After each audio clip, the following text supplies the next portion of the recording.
오늘 말씀의 제목은 다른 사람의 속죄를 위한 기도입니다. 오늘 본문이 이렇게 기록하고 있죠. 욥이 그의 친구들을 위해 기도할 때 여호와께서 욥의 곤경을 돌이키시고, 욥의 곤경을 돌이키셨다라는 말씀의 의미는 무엇입니까? 욥의 고난이 끝났다라는 말입니다. 언제? 친구들을 향해 그들을 위해 중보기도 했을 때. 사실 여러분이 이 말씀은 뭐지? 라는 생각이 떠올라야 됩니다. 그렇지 않습니까? 오늘 본문 말씀은 욥기서 맨 마지막에 기록되어 있어요. 그 말은 무슨 얘기입니까? 뭘 전제하는 겁니까? 42장 앞에 있는 41장까지의 욥의 모든 그 고난의 삶이 지난 후 마지막 단계의 얘기란 얘기죠. 욥이 그 모든 고난의 과정을 겪은 후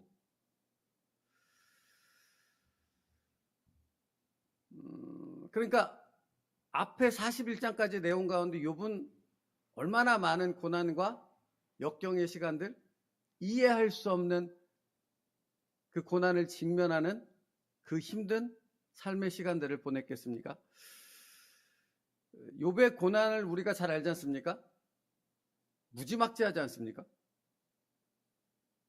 욥의 당한 고난을 딱 읽었을 때 이거 참 엄청나다라는 말로는 부족하고 그야말로 무지막지한 고난입니다. 자녀들이 죽고 재산을 다 잃어버리고 자신의 육신도 병들고 아내도 떠나고 친구들이라고 와서는 끊임없이 회개해. 무슨 죄를 졌어? 무슨 죄를 졌기에 도대체 이 엄청난 고난이 계속해서 휘몰아치는 거야? 어째서 안 끝나는 거야? 욥이 아무리 얘기를 해도 안 믿습니다.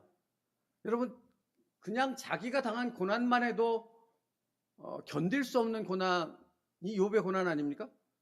근데 친구들은 와가지고 끊임없이 욥의 그 안에 있는 내면의 그 감정, 그 생각, 그 마음의 상태까지도 싹 다 뒤집어 엎는 이야기들을 끊임없이 쏟아내지요.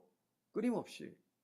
그게 욥의 41장까지 당한 무지막지한 고난의 내용입니다.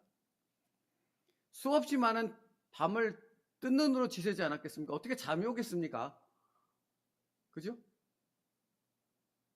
뭡니까 도대체 하나님? 언제까지? 그러니까 욥의 그 하나님을 향한 그 기도는 이랬을 거예요. 하나님 언제 끝납니까? 어디까지 가야 끝납니까? 언제까지 도대체 이게 계속돼야 끝납니까? 하는 질문 아니었겠습니까?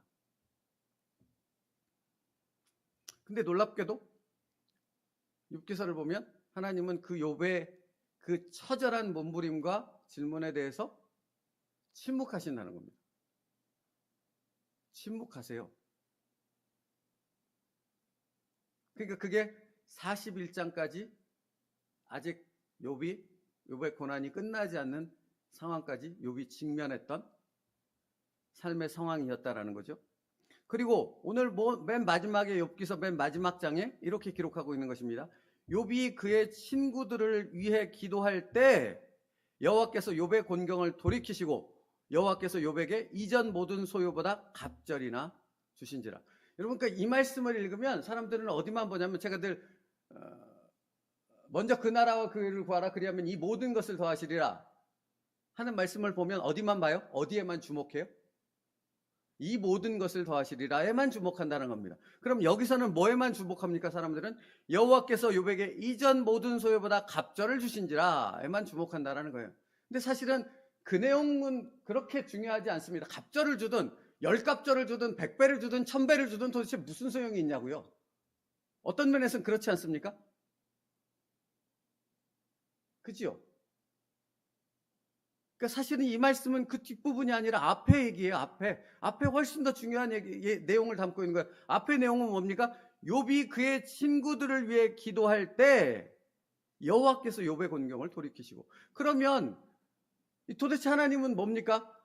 욥이 그간 그렇게 질문하고 수없이 몸부림, 수없이 많은 밤들을 지새우며 하나님 언제까지입니까? 언제 끝납니까? 어디까지 가야 됩니까? 도대체 언제까지 나를 여기에 내버려 두십니까? 하나님, 제가 무슨 죄가 있습니까? 알게 하십시오. 이런 수없이 많은 시간들을 보냈음에도 불구하고 침묵하셨던 하나님이 언제 욥의 고난을 끝냈냐면 욥의 친구들을 위해 그가 중보기도할 때 끝냈다라고 성경은 기록하고 있다고요. 놀랍지 않냐고요. 근데 욥기서 42장은 이것만 기록하고 있지 않죠. 그러니까 다시 말하면 욥이 그의 친구들을 위해 기도할 때가 갖는 거기에 담겨있는 의미가 무엇인가를 앞부분에서 사실은 설명해요. 1절부터 6절까지의 말씀을 같이 읽을게요. 욥기서 42장 1절부터 6절이요. 같이 읽겠습니다. 시작. 욥이 여호와께 대답하여 이르되 주께서는 못하실 일이 없사오며 무슨 계획이든지 못 이루실 것이 없는 줄 아오니 무지한 말로 이치를 가리는 자가 누구니이까? 나는 깨닫지도 못한 일을 말하였고 스스로 알 수도 없고 헤아리기도 어려운 일을 말하였나이다. 내가 말하겠사오니 주는 들으시고 내가 주께 묻겠사오니 주여 내게 알게 하옵소서. 내가 주께 대하여 귀로 듣기만 하였사오나 이제는 눈으로 주를 배옵나이다. 그러므로 내가 스스로 거두어 드리고 티끌과 제 가운데서 회개하나이다. 여러분, 이것을 보통 욥의 회개의 기도라고 말하지 않습니까? 근데 여러분, 이것은 단순한 회개의 기도가 아니지요. 욥의 회개의 기도의 내용에는 무엇이 담겨 있습니까? 욥이 이전에는 미처 알지 못했던 전능하신 창조주 하나님을 그가 비로소 알게 되었다는 말입니다. 이 말에 갖는 의미가 뭐냐면 입으로는 압니다. 머리로는 하나님을 압니다. 내가 하나님이 누구신지를 압니다 라고 욥이 생각하고 살았다고요. 그렇게 믿고 살았다고요. 그런데 실제 자기의 삶 가운데 이해할 수 없는 고난, 이해할 수 없는 상황, 도저히 납득이 되지 않는 상황들이 연속적으로 계속 이루어지는데 언제까지입니까? 어디까지입니까? 라는 질문에 아무것도 대답하지 않는 침묵 가운데서 하나님은 그 일을 계속 끌고 가는 그 가운데서 욥은 비로소 무엇을 알게 됐어요?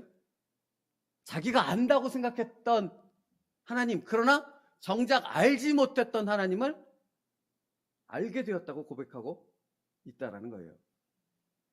보세요. 2절 말씀에 주께서는 못하실 일이 없사오며 무슨 계획이든지 못 이루실 것이 없는 줄 아오니 얘기합니다. 그러니까 전에 제가 이런 설교를 했잖아요. 완전하신 하나님께서는 우리의 모든 상황을 완벽하게 통제하고 계시다고요. 성경은 분명히 그것을 우리에게 말씀하고 있다고요. 우리도 알죠, 여러분. 저와 여러분도 알잖아요. 근데 이게 이해가 되지 않고 납득이 되지 않는 상황은 뭡니까? 내가 이해하고 받아들일 수 없는, 용납할 수 없는 상황들이 한 번이 아니라 계속되는 겁니다. 뭐지? 이건 뭐지? 내가 하나님 앞에 이렇게 열심히 믿음의 생활을 열심히 하고 있는데도 불구하고 왜 이런 상황들이 계속되는 거야? 계속되는 것뿐만 아니라 언제 끝나는 거야? 이런 생각이 들 때 무슨 생각이 듭니까? 무슨 의심이 드시냐고요? 하나님 완전하신 거 맞아? 내 상황을 아시는 건 맞아? 완벽하게 통제하신다면서요? 근데 왜? 어떤 목사님이 이런 얘기를 하더라고요. 자신이 하나님 앞에 개척을 하고 하나님의 뜻에 순종해서 교회를 정말 열심히 최선을 다했답니다. 수년 내에 엄청난 부흥이 일어나고 엄청나게 교회가 커질 줄 알았답니다. 안 그러더랍니다.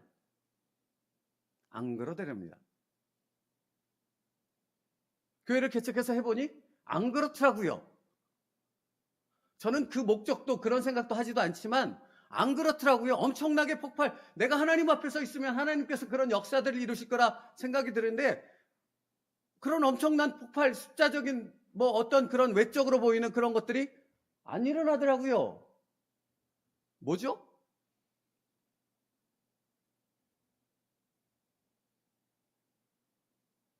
여러분, 완벽하게 나의 삶의 모든 상황을 통제하신 그 전능하신 완전하신 하나님을 믿습니다. 그 믿음의 진정성은 언제 드러납니까? 내가 이해할 수 없는 상황, 그때요. 내가 이해할 수 없는 그때 정말로 하나님을 신뢰하며 그 모든 상황을 담대히 맞아들일 때. 여러분, 일제치하 때 순교했던 목사님들의 이야기를 들어보면 놀라운 고백이 이어지지 않습니까? 분명히 그 고난을 피할 수 있는 방법이 그들에겐 있었습니다. 그런데 그 모든 상황을 통제하시고 완벽하게 이끌어 가시는 그 하나님께서 이 상황을 자신에게 허락하신 것이 무엇인가를 신뢰했던 그들은 하나님을 기쁘시게 하는 뜻을 따라 순교를 각오하고 결사 각오하고 그 길을 걸어가지 않습니까? 뭘 인정하는 겁니까? 누구를 아는 겁니까? 완전하신 하나님을 그는 알고 그의 삶 속에서 인정하는 삶을 살았던 것이지요. 근데 욥은 고난이 진행되는 그 과정 가운데 뭘 깨닫게 돼요? 내가 입으로는 안다고 했는데 내가 그 하나님을 몰랐구나. 그것을 비로소 깨닫게 돼요. 그래서 3절 말씀 보세요. 무지한 말로 이치를 가리는 자가 누구니까? 나는 깨닫지도 못한 일을 말하였고 스스로 알 수도 없고 헤아리기도 어려운 일을 말하였나이다. 몰랐습니다. 하나님, 내가 안다고 생각했는데 몰랐습니다. 내가 이 고난의 시간들을 보내고 나니 그 과정 가운데 내가 그 하나님을 안다고 생각했는데 몰랐다는 것을 비로소 내가 깨달았습니다. 하나님, 이 고백 아닙니까? 그죠? 여러분, 이 고백이 너무나 중요한 것은 내가 정말로 그리스도인이라면, 내가 정말로 예수 그리스도의 보혈의 피로 구원받은 하나님의 성도라면 반드시 이 과정을 겪게 되어진다라는 것입니다. 누구도 예외 없이. 왠지 아십니까? 영생은 곧 하나님을, 유일하신 하나님과 그가 보내신 예수 그리스도를 아는 것이라는 말씀의 의미가 거기에 담겨 있기 때문에 그렇습니다. 하나님을 알지 못하면 그가 구원받은 자가 될 수 없다고요. 구원받은 자라면 반드시 하나님을 알고 하나님을 더 깊이 알고 그 하나님이 어떠한 분인가를 그의 삶 속에서 욥처럼 비로소 고백하는 자의 삶을 살아가게 되어 있다고요. 그게 완전하신 하나님의 우리를 향한, 당신을 향한 계획이거든요. 반드시 이루어질 계획이요. 여러분, 욥이 그런 하나님을 몰랐던 겁니다. 그런데 욥이 거친 바람과 풍랑 속으로 이끄시는, 자신의 인생을 그리로 이끄시는 하나님을 경험하며 그 수없이 많은 몸부림을 통해서 비로소 깨닫게 되어진 게 내가 하나님을 몰랐구나. 그리고 하나님을 그 완전하신 하나님께 자기를 온전히 내려놓습니다. 그 다음에 나오는 고백이 무엇입니까? 5절 말씀, 내가 주께 대하여 귀로 듣기만 하였사오나 이제는 눈으로 주를 배웁나이다. 그러니까 비로소 내가 머리로, 입으로 안다고 했던, 내가 몰랐던 그 하나님을 내가 비로소 알게 되었습니다. 어떤 과정 속에서? 고난의 과정을 통해서. 그러니까 여러분, 오늘 본문 말씀으로 다시 돌아오면 욥이 그의 친구들을 위하여 기도할 때라는 말은 무엇입니까? 그가 이제 하나님을 알게 된 거예요. 하나님의 뜻을 알게 된 거예요. 자신 가운데 하나님이 자신을 통해 이루시고자 하는 하나님의 계획이 무언가를 비로소 알게 된 거예요. 그러니까 자기의 어떤 그 상황들을 전혀 이해하지 못하는 그 무지함 속에 있는 그 친구들을 위해 그가 하나님의 마음으로 기도하기 시작했을 때 그때 뭐가 끝났어요? 욥의 고난이 끝났다고요.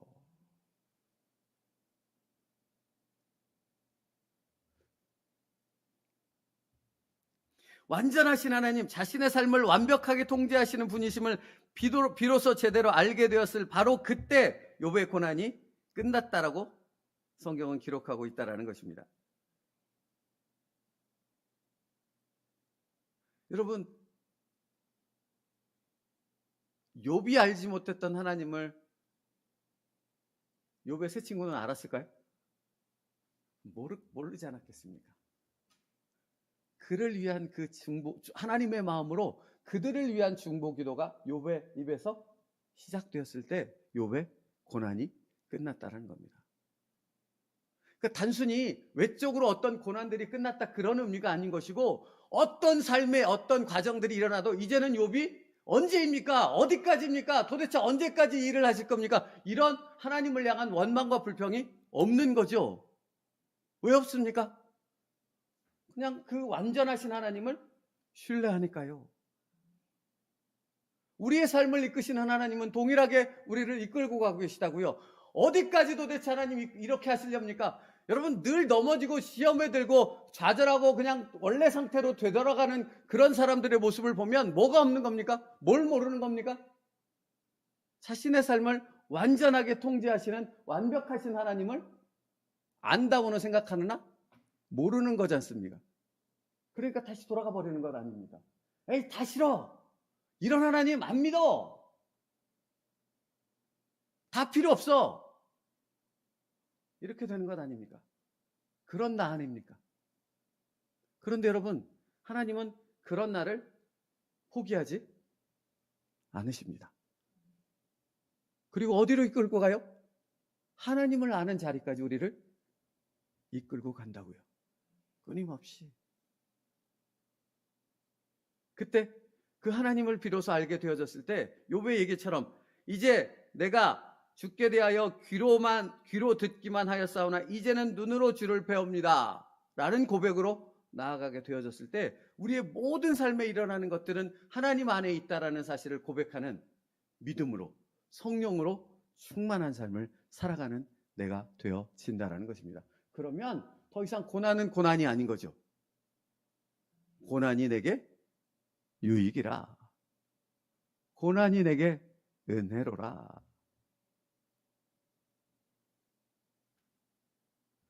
여러분, 그러니까 욥이 받은 고난의 목적은 어디 있습니까? 갑절을 받기 위한 고난입니까? 하나님을 알기 위한 고난입니다. 그리고 하나님을 알 때 그 고난은 더 이상 고난이 되어지지 않고 하나님의 축복이 되어지는 것이지요. 그러므로 성도 여러분, 그리스도인의 신앙은 철저하게 성경 말씀을 중심으로 이루어집니다. 그리스도인의 삶의 원리는 어디서부터 나오는 거예요? 성경에서 나온다고요. 하나님을 아는 것에서부터 나온다고요. 그러니까 이것처럼 무지한 것이 없습니다. 말씀해 보면 하나님이 고치시고 치료하신다잖아요. 근데 그 앞에 뭐라고 말해요? 하나님이 치신다고 말합니다. 그러면 사람들이 이렇게 말할 수 있지 않습니까? 이성적으로. 아니, 고치실 것을, 치료할 것을 왜 치셔? 이번 주에 나사로의 그 죽음에 대해서 또 말씀을 나눌 거거든요, 주일날. 그러면 여러분, 이성의 입장에서 생각해 본다면, 아니, 살리실 것을 왜 죽기까지 기다려? 왜 죽기까지 놔두는 거야? 라고 생각할 수 있는 것 아닙니까?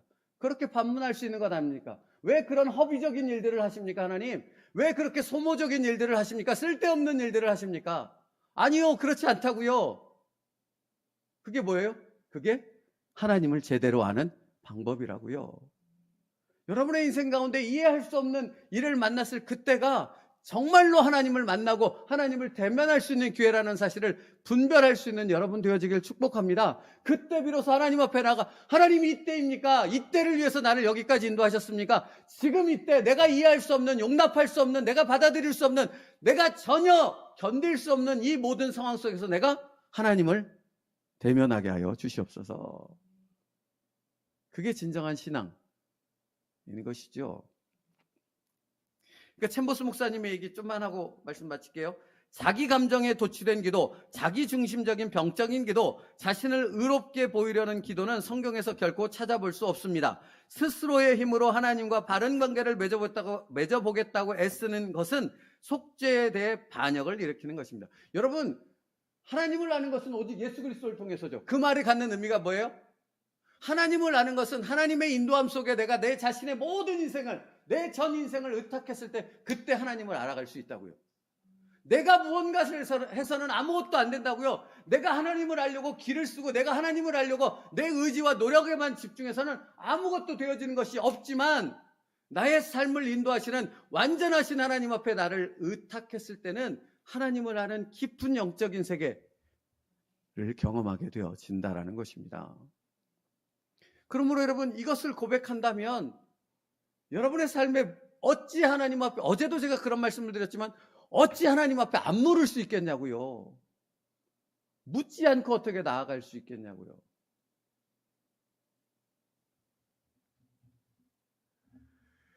이렇게도 말해요. 주님께서 제 기도에 응답하시면 저는 제 마음을 정결케 하겠습니다. 주께서 저를 도와주시면 바르게 걷겠습니다. 이거 우리가 늘 얘기하는 거 아닙니까? 어떤 목사님 얘기를 늘 하지 않습니까? 아직도 사역을 하다가 부교육자 사역하다가 이제 완전히 부교육자는 못할 나이가 되어져서 나온 목사님이 아직도 사역을 못합니다. 근데 그 목사님이 저랑 친하거든요. 근데 그분이 늘 저한테 하는 얘기가, 목사님, 저도 사역을 하려고요. 그래서 뭐 어떻게 할 건데? 그걸 물어보면 이분 얘기가 이렇습니다. 하나님이 몇 억을 주시면, 어떤 사람들을 붙여주시면, 어떤 상황과 조건을 맞춰주시면 내가 할게요. 교회도 하고 선교도 나가고 나가라면 다 순종할게요. 여러분, 이게 뭘 얘기하는 거예요?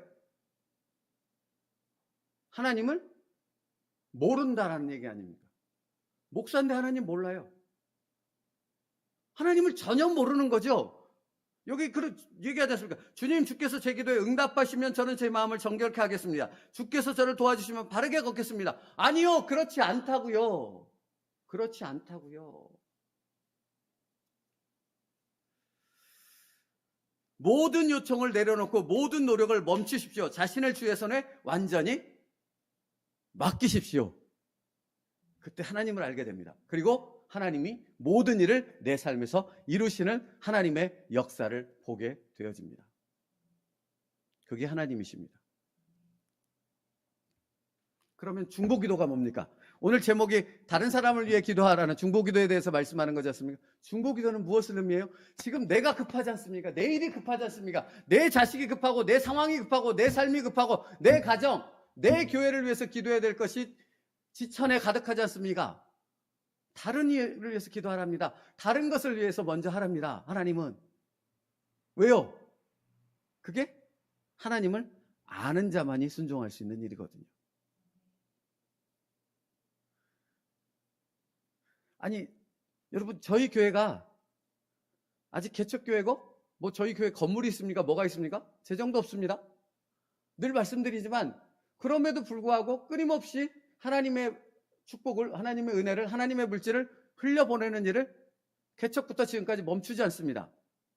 마이너스가 되더라도. 왜 그런 것입니까? 그게 하나님의 뜻이니까요. 그게 하나님의 뜻이니까요. 어떤 목사님이 위임 목사로 갔는데 그 교회를 새롭게 지으려고 몇 10억인가 하여튼 열심히 현금원에서 모아놨더랍니다. 이 목사님 부임하자마자 성도들을 향해, 여러분, 이 모아놓은 돈으로 우리 교회 다시 짓지 말고 먼저 개척교회 합시다. 난리가 났습니다. 장로님들이고 성도고. 근데 그것을 다 무마시키고 그걸 실행했습니다. 왜 그랬을까요? 그 난리가 날 줄 몰랐을까요? 아니요, 아셨죠. 왜 그랬습니까? 그 목사님은 하나님을 알았던 거죠. 하나님의 뜻이 어디 있는가를 알았던 거죠. 여러분, 중보기도는 하나님을 아는 사람만이 할 수 있다고요. 하나님의 뜻을 알고 그 자신을 전적으로 하나님께 의탁한 사람만이 자기가 아닌, 내 가정이 아닌 다른 이들을 위해 먼저 하나님의 시선을 가지고, 하나님의 마음을 가지고 그들을 위해 기도한다라는 것입니다. 그게 바로 이겁니다. 먼저 그 나라와 그 의를 구하라. 그리하면 그 뒤에 완전하신 하나님을 우리는 경험하게 되어진다라는 것입니다. 말씀 마치겠습니다. 오늘 말씀은 한 가지입니다. 누구를 아셔야 됩니까? 하나님을 아십시오. 어디서 알 수 있습니까? 머릿속에서요? 아니요. 여러분의 삶에서 신실하신 하나님의 약속의 말씀이 성취되어지는 여러분의 삶에서 성령께서 여러분의 삶을 휘몰아치지만 그 삶을 완벽하게 붙잡고 계시고 거기서 하나님의 뜻을 이루어 가시는 성령 하나님의 손길을 경험하는 바로 그 삶에서 여러분은 하나님을 알게 되고 하나님을 대면하는 욥과 같은 하나님의 사람 되어질 줄로 믿습니다. 그 일을, 그 과정을 시작하는 모든 일들 속에 다른 이들을 위해 중보기도하는 그 순종의 첫걸음을 디딜 때 하나님을 더 깊이 알게 되는 놀라운 하나님의 은혜 가운데로 들어갈 수 있답니다. 오늘 그 순종이 여러분에게 있기를 축복합니다. 기도하겠습니다. 살아계신 하나님, 욥이 그의 친구들을 위해 기도할 때 여호와께서 욥의 곤경을 돌이키시고 라고 말씀하십니다. 하나님, 욥이 하나님을 정말로 알게 되어졌습니다. 그렇기에 그 하나님의 뜻 앞에 자기의 전 인생을 맡겨드리고 그 하나님의 뜻을 이루는 일에 자신을 도구로 내어드릴 그때에 하나님께서는 욥의 삶을 이끄시는 놀라운 하나님의 역사를 그로 경험케 하셨습니다. 살아계신 하나님이시여, 오늘 우리가 하나님의 뜻을 바라보게 하여 주시고 하나님을 알게 하시는 삶 속에서 그 하나님의 뜻을 온전히 이루는 그래서 나의 삶을 하나님의 도구로 내어드리는 순종이 있게 하여 주시옵소서. 그를 통해서 놀라우신 하나님, 내 인생을 완벽하게 완전하게 통제하고 계시는 그 완전하신 하나님을 배움는 큰 은혜를 경험하는 하나님의 사람들 되게 하여 주시옵소서. 예수님의 이름으로 기도 올리옵나이다. 아멘.